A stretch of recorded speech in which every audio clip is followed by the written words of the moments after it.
Hello, officials, and welcome to another year of Wyoming High School football. This is Tyler Spear, your coordinator of football officials, and I'm excited to start up our weekly trainings once again this season. Fairly brief recording this time. Wanted to spend a little time talking about the formation rule, as that's a point of emphasis for the Federation and for the state this year. So we're going to look at a few plays related to the formation rule as we get started. Before we begin, a couple things I want to highlight. If you look in the prints and the stuff from the Federation, you're going to see vernacular slightly different than what I'm looking for. They're going to talk about both the offensive linemen and the wide receivers, and they want things just as letter of the law. There's no gray, black and white as it can possibly be. Philosophically, I'm a little more in the gray area. And what I want to have us focus on this year in Wyoming is the offensive line, getting those tackles specifically up onto the line of scrimmage, not having them bow back. That's where I want our focus to be this season. And so sideline officials, umpires, please work together, work with these offensive lines, work with the coaches to try and get those tackles up onto the line of scrimmage. That is so preventable. And that's where I really want us to emphasize our time this season. Additionally, if it is really egregious, I think because it's a POE, we can also just pop them for it if it's really, really bad. As we get the season started, though, let's really try to start with some talk tos and some corrections unless we absolutely have to. On the other side of the coin, we have the wide receivers, and we'll talk a little bit about their alignment and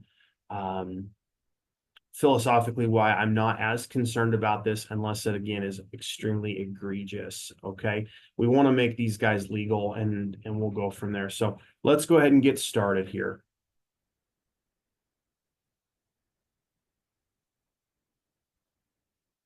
Okay, so if we look at this formation, and obviously the angle here isn't great, we'll get a slightly better angle here shortly on this offensive formation. But as you can see, I see a couple indicators here. The first being this tackle here. Just from this angle, it looks like he's cheating a little bit. This side of the line here, the other side seems to be doing okay. Maybe they're a little closer, but I would say that that's my first indicator here as we look at this offensive line. And as we look at the receivers, you can see our wing official down here is punching off this receiver, which is good for me. The line of scrimmage is the 29. This receiver looks to be on the 27, but even if he were on the 28, 28 and a half, he's clearly off and intends to be off. There's no need to make this tight end be covered up on this play. We have a formation that is just fine. And the other thing I want you to notice here is look at the distance, between these two guys. The same for up here. We have no press coverage at all.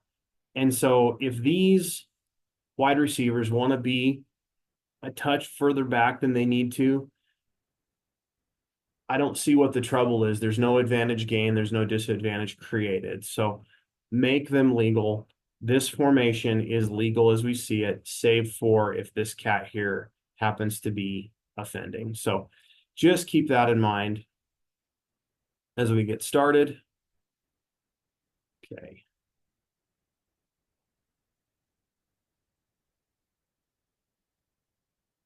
All right. Next play here, or just the next play on this drive.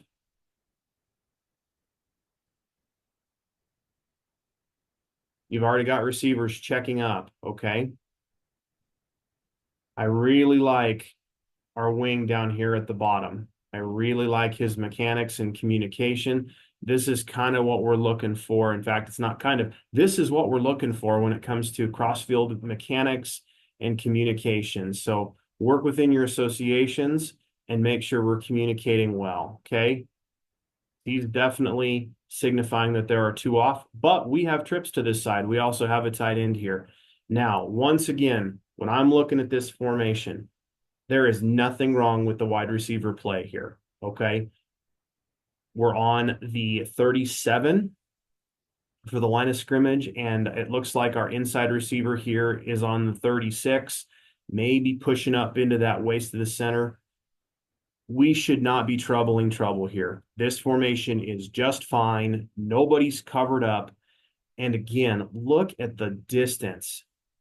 You know, this guy, probably this cat up here, this backer is looking in here. So we really don't have anything that screams trouble in that regard, okay?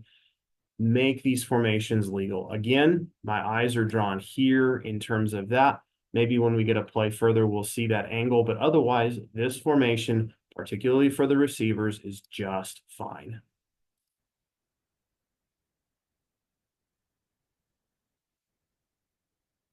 Now we should have a little bit better view here of this formation and see what our tackle looks like here. And as we can see, when we look down the line here, and this is a really good look at this formation, I see nothing of issue here. Yeah, this tackle still, perhaps just by his posture, is what's creating the issue here. But if I take away the circle, we can see that the waist of the center is pretty well through his helmet. So are we close? Sure. Something we should pay attention to, especially if that player gets tired, because tired players become sloppy players. But again, something where this formation is perfectly fine.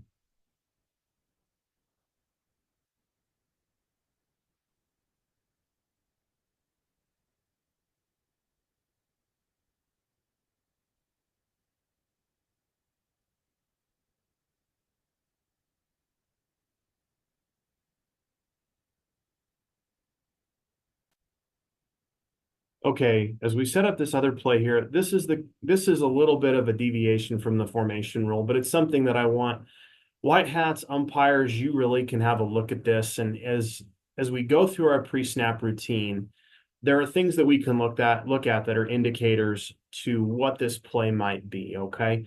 We're 3rd and 4, kind of medium distance. We've got our count in already. But when I pause right here, again, my attention is drawn to these two cats right here.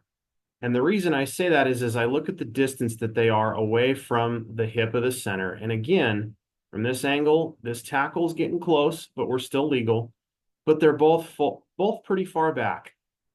So if you think about it, you think about what are they going to do on this play? 3rd and 4, you know, there's a chance they're going to pass. There's a chance they're going to run. But when I see two guys over here, a guard and a tackle, kind of positioned the way they are, these two are pulling, and I can now plan on where this play is going to go.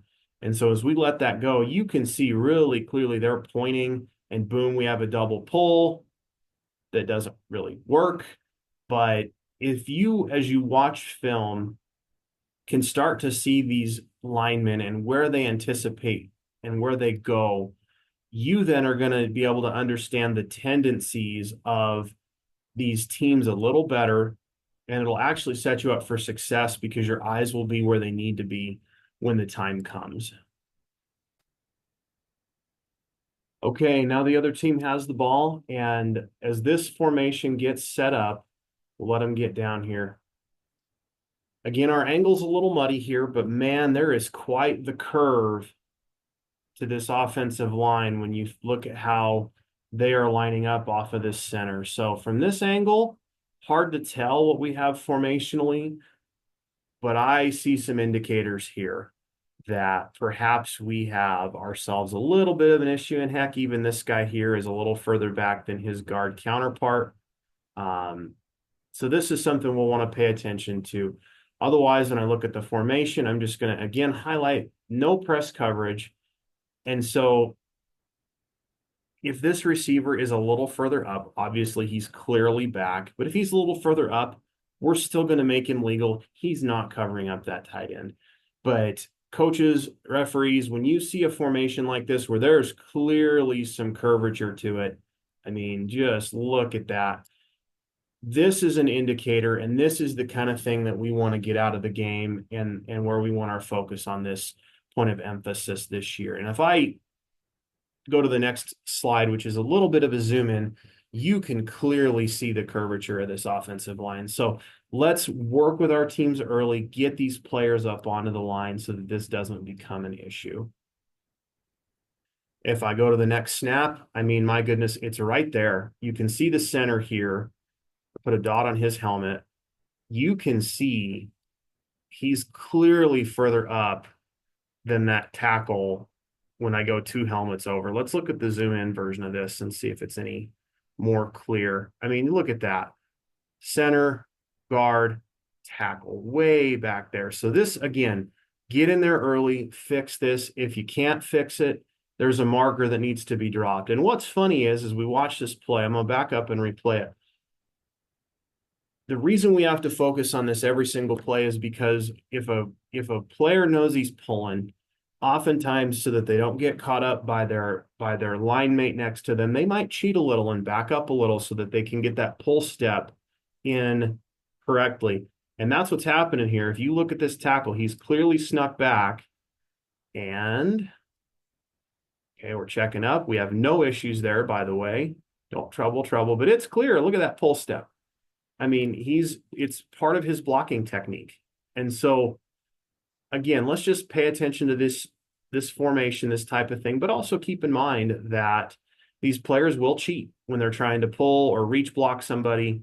It's part of their strategy. So here we go. So this is going to be even a little more clearer for us. We're on the other side of the field, and our line of scrimmage is the 29, and look at our linemen here. I mean, just it's pretty clear that we are in the danger zone here. So I think we're okay, but just something to keep an eye on as we work through this season.